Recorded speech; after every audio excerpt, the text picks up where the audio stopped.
क्या राजा इतना क्रूर और अन्यायी है? नहीं, क्रूर भी नहीं, अन्याय भी नहीं। वास्तव में हमारा राजा बहुत वीर और बहुत महान है। पिता के वचन का पालन करने के लिए वो 14 वर्ष वनों में भटकता रहा। सीता? हाँ, सीता। वो रावण जैसे महापापी के घर में 10 महीने रहकर आई, और हमारे राजा राम को उस स्त्री से इतना मोह है कि न उसे केवल घर में रखा, बल्कि अपने साथ सिंहासन पर भी बिठा लिया। अरे क्या आवश्यकता थी इसकी? कल नगर में भी यही दुराचार फैल जाएगा और सब लोग रानी का उदाहरण देंगे। अरे भैया, राम राज्य में यही कलंक तो रह जाएगा। इतना महान व्यक्ति स्त्री के मोह में कैसे विवश हो जाता है कि उसे न्याय और अन्याय का भी ध्यान नहीं रहता। उस परिस्थिति में राजा क्या करता? उस स्त्री का त्याग।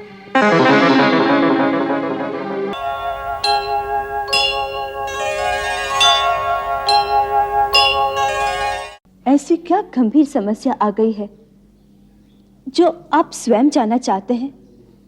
यदि आप आर्य सुमागत की बातों से संतुष्ट नहीं है तो किसी दूसरे गुप्तचर को भेज दीजिए। नहीं सीते, स्वर्गवासी महाराज ने हमें राजा के कर्तव्यों को समझाते हुए कहा था कि राजा को केवल अपने गुप्तचर की बात पर ही आंखें बंद करके भरोसा नहीं करना चाहिए।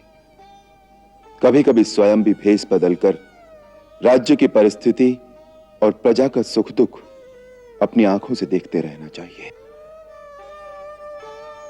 महाराज भी कभी कभी स्वयं ऐसा ही किया करते थे।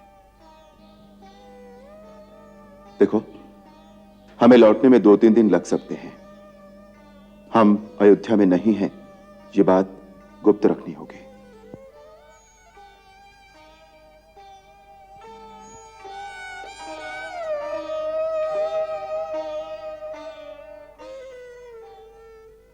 अरे तुम नगर वालों की नाड़ियों में तो पुरुषत्व का लहू ही नहीं रहा है।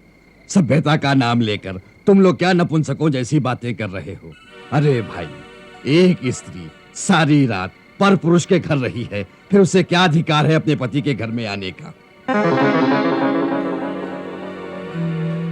परंतु किसी व्यवस्था के कारण वहां रहना पड़ा हो तो? काहे की व्यवस्था भैया? कल को तो तुम यह भी कहोगे कि व्यवस्थावश हमने किसी का वध कर दिया है। परंतु उसका दोष प्रमाणित तो नहीं हुआ। जब तक दोष का प्रमाण न हो, दंड देना न्याय नहीं है। तुम नगर वालों की यही दुर्बलता है। हर बात में न्याय और अन्याय की दुहाई दोगे, हर दोष का प्रमाण मांगोगे। अरे भैया, भगवान ने प्राणी को बुद्धि काहे को दी है? उसका प्रयोग करने के लिए ही ना। तो साधारण बुद्धि का प्रश्न यह है कि जिसके साथ रात बिताकर आई हो, जाओ उसी के पास।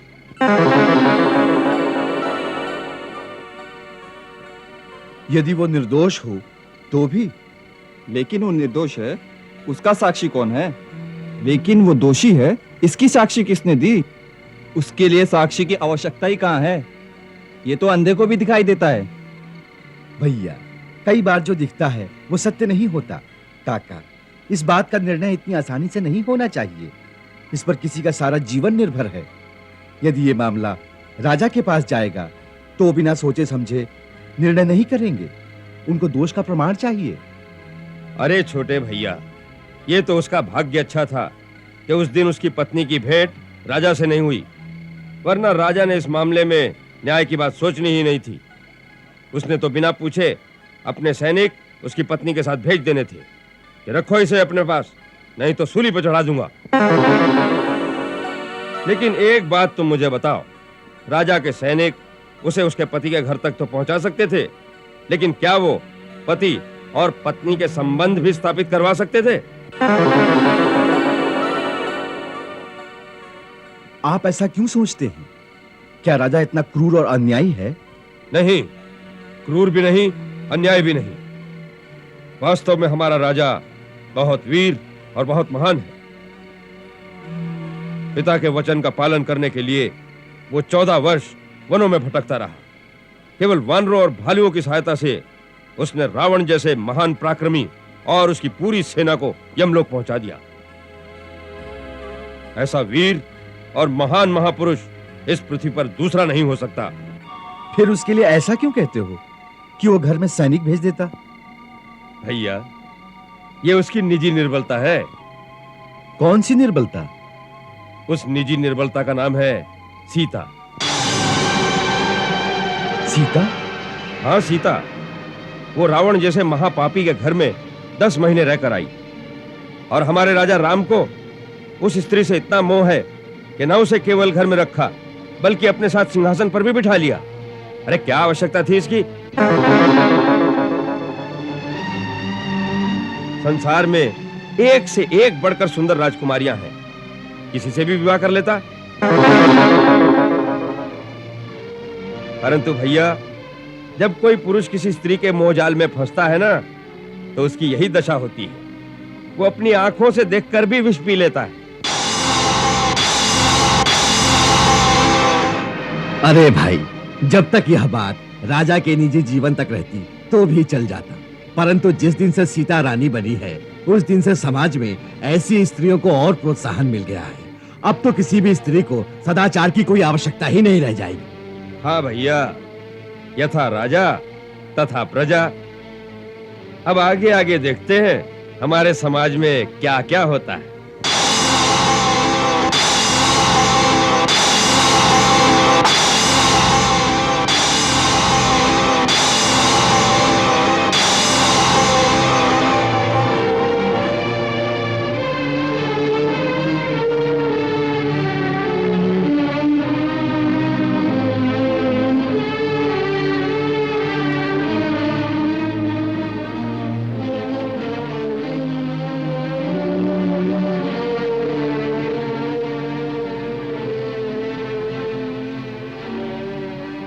महाराज, इसीलिए मैं कह रहा था कि उन लोगों की बातें मत सुनिए।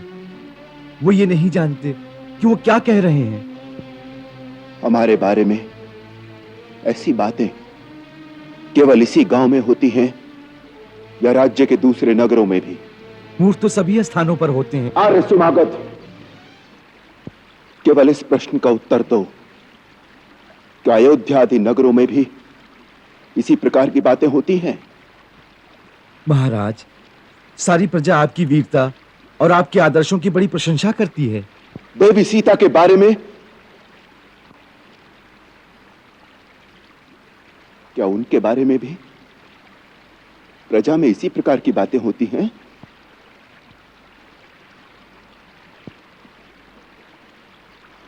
उत्तर दो। जी हाँ महाराज।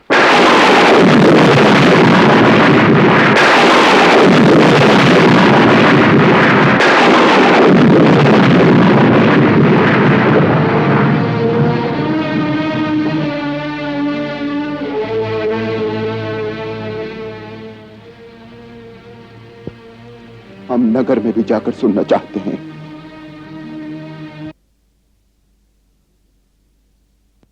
महारानी जी का आदेश है कि महाराज और महारानी किसी विशेष अनुष्ठान में व्यस्त हैं, इसलिए 2 दिन तक किसी को दर्शन नहीं होंगे।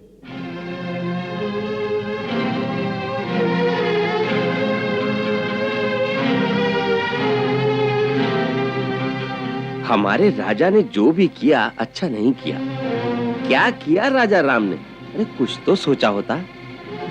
सबसे बड़ा भय ये है कि अब धीरे धीरे समाज में दुराचार की प्रथा फैल जाएगी और राजा के गृहस्थ जीवन का प्रभाव तो सारे समाज पर पड़ेगा ही।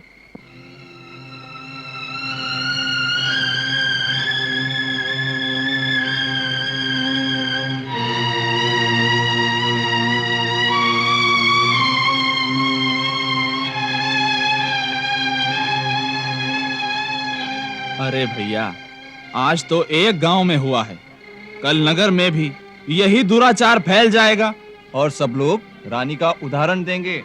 अरे भैया, राम राज्य में यही कलंक तो रह जाएगा।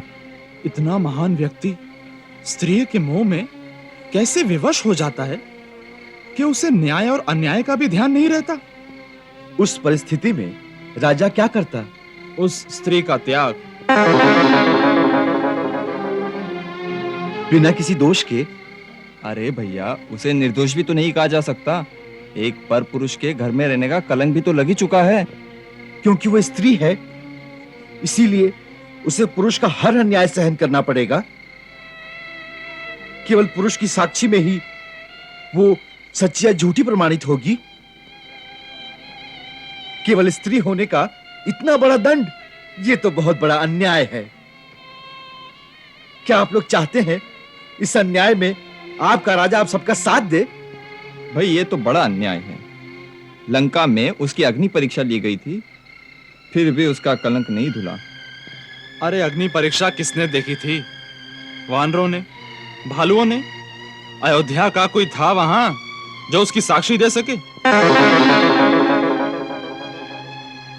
इस रीत से तो प्रत्येक गांव वाले यही कहेंगे हमारे सामने अग्नि परीक्षा नहीं हुई।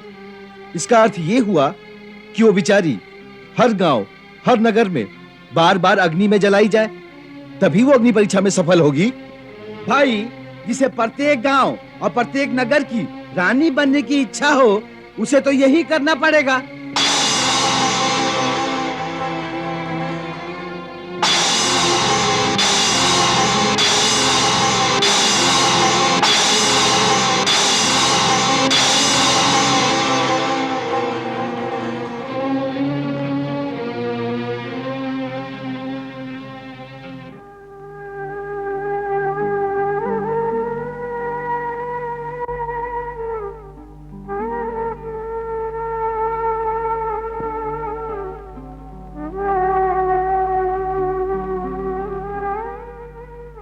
प्रभु,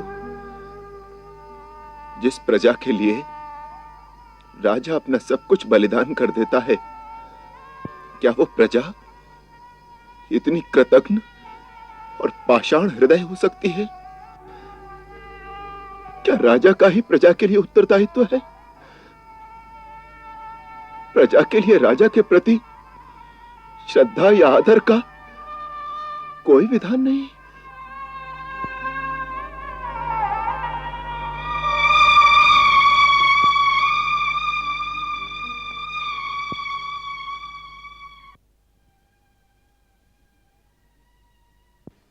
किसी ने पहचाना तो नहीं? नहीं। उसी गांव में इतना समय लग गया कि कहीं और भी गए थे? नगर में भी घूमा। बहुत सारी बातें सुनी होगी। कई प्रकार के। परंतु जो बात आप सुनने गए थे, वो सुनी कि नहीं? आपका विचार था कि गुप्तचर आपसे कुछ छुपा रहा था। आपकी शंका सत्य थी या झूठ?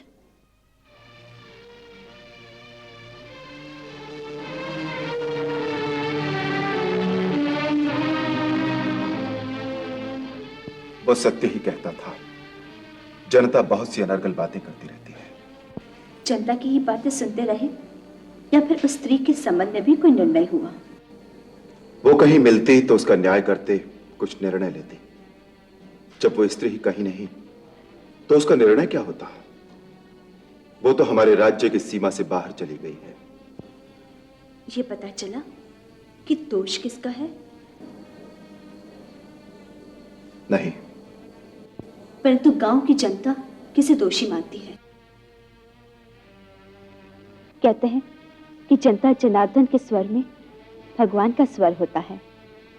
सब जो कहे उसे सच मान लेना चाहिए। नहीं, नहीं, ये ठीक नहीं है। क्या ठीक नहीं है महाराज? यही कि जो जनता कहे उसे सच मान लेना चाहिए। नहीं सीते, नहीं। तुम इस जनता को नहीं जानते। जनता से बड़ा स्वार्थी और निर्दयी और कोई नहीं होता। अपने स्वार्थ के लिए वो राजा से उसके रक्त की अंतिम बूंद भी मांग लेती है। परंतु यदि राजा के हित के लिए उसे कुछ त्यागना पड़े, तो वो क्षण भर में राजा से मुंह फेर लेती है।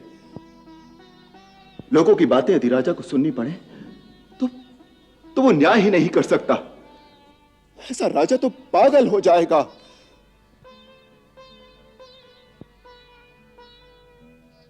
ये आप कह रहे हैं महाराज? रघुकुल का एक राजा बोल रहा है, जिस वंश के राजाओं ने प्रजाहित और प्रजा रंजन के कीर्तिमान को स्थापित करने के लिए अपने प्राणों की भी कभी चिंता नहीं की, जिनके लिए कुल की कीर्ति इसलिए महत्वपूर्ण थी कि उनकी प्रजा उनके गौरव पर मान कर सके। उस वंश का राजा अपनी प्रजा के लिए ऐसे वचन नहीं कह सकता। लगता है आपको गहरा आघात पहुंचा है। यदि मुझे इस योग्य समझे तो बताइए क्या हुआ है।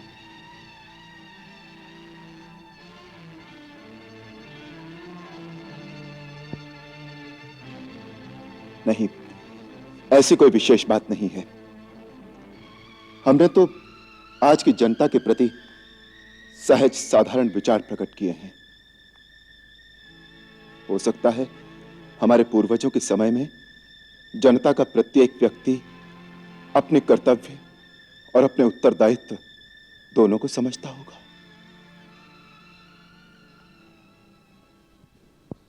अच्छा, मंत्रीगण हमारी प्रतीक्षा कर रहे हैं।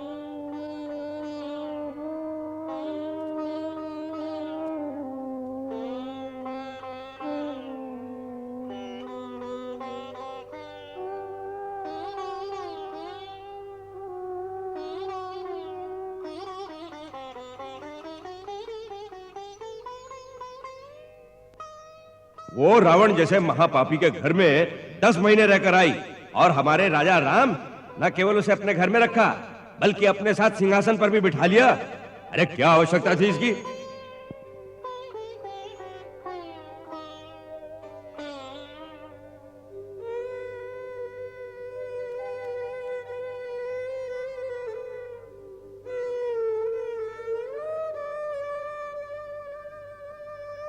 क्या किया राजा राम ने? अरे कुछ तो सोचा होता। सबसे बड़ा भय यह है कि अब धीरे धीरे समाज में दुराचार की प्रथा फैल जाएगी और राजा के गृहस्थ जीवन का प्रभाव तो सारे समाज पर पड़ेगा ही।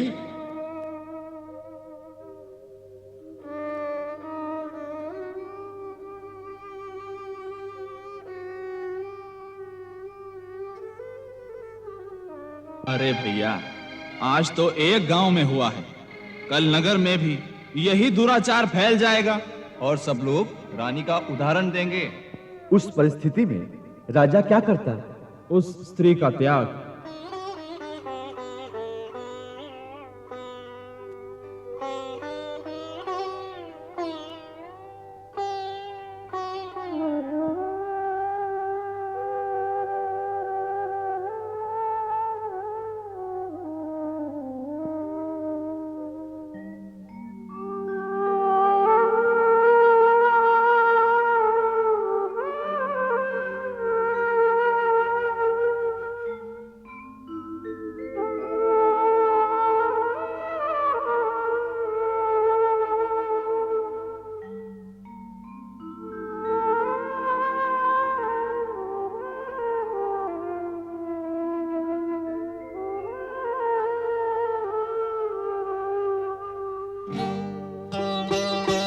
हे राम अवध के राजा, तुझे कौन सी दुविधा घेरे, जन जन के भाग्य विधाता, क्या भाग्य में लिखा तेरे।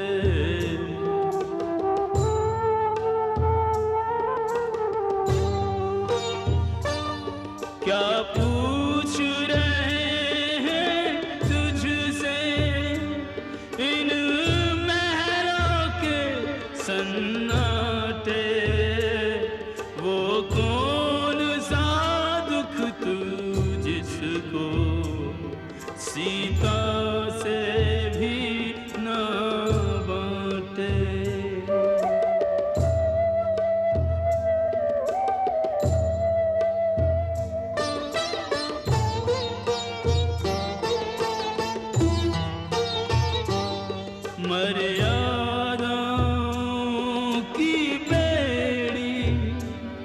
वचनों के भीषण ताले पुरखों के सम्मुख तूने स्वयमेव स्वयं पर डाले।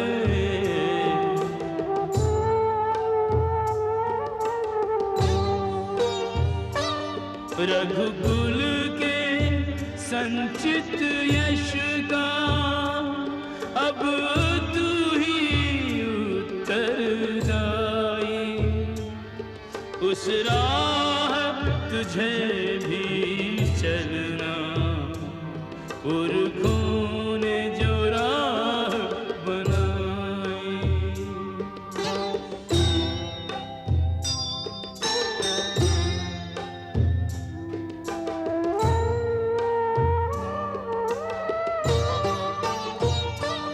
जो तुझको समझ न पाए, सचमुच वे लोग अभागे।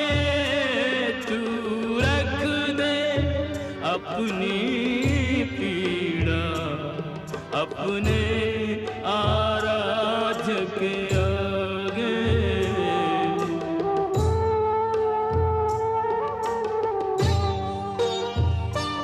शिव जी की तरह तुझको भी जीवन विष पीना होगा।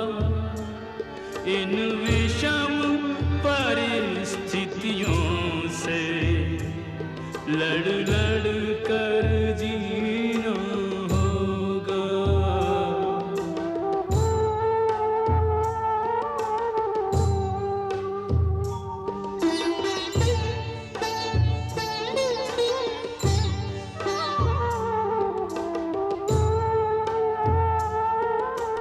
सियावर रामचंद्र की जय। भगवान श्री राम अपने पिता दशरथ की शिक्षा के अनुसार वेश बदलकर राज्य का निरीक्षण करते हैं। रात्रि में वे एक स्थान पर जनसमूह की चर्चा सुनते हैं, जहां स्त्री के परपुरुष के घर रात्रि निवास और उसके त्याग को लेकर न्याय अन्याय पर विचार चल रहा था। कुछ लोग इसे उचित ठहराते हैं तो कुछ परिस्थिति जन्य विवशता मानकर क्षमा की बात करते हैं। उनमें से एक स्थान यह भी कहता है कि यदि वह स्त्री भगवान श्री राम के सामने होती तो वे बिना विचार उसे स्वीकार कर लेते, क्योंकि उन्होंने स्वयं भगवती सीता को रावण की लंका से लौटने के बाद स्वीकार किया था। यह सुनकर भगवान श्री राम अत्यंत व्यथित हो जाते हैं और समझते हैं कि संपूर्ण राज्य में ऐसी चर्चाएं फैल चुकी हैं। महल लौटकर वे भगवती सीता से संवाद करते हैं, परंतु मन की पीड़ा छिपा नहीं पाते। माता सीता धर्म और परंपरा के अनुसार जनता की भावना का सम्मान करने की बात कहती हैं, किंतु उन्हें सत्य स्थिति का ज्ञान नहीं होता। रात्रि श्री राम के लिए अत्यंत बेचैनी भरी होती है और वे अकेले चिंतन में समय व्यतीत करते हैं। जय श्री राम।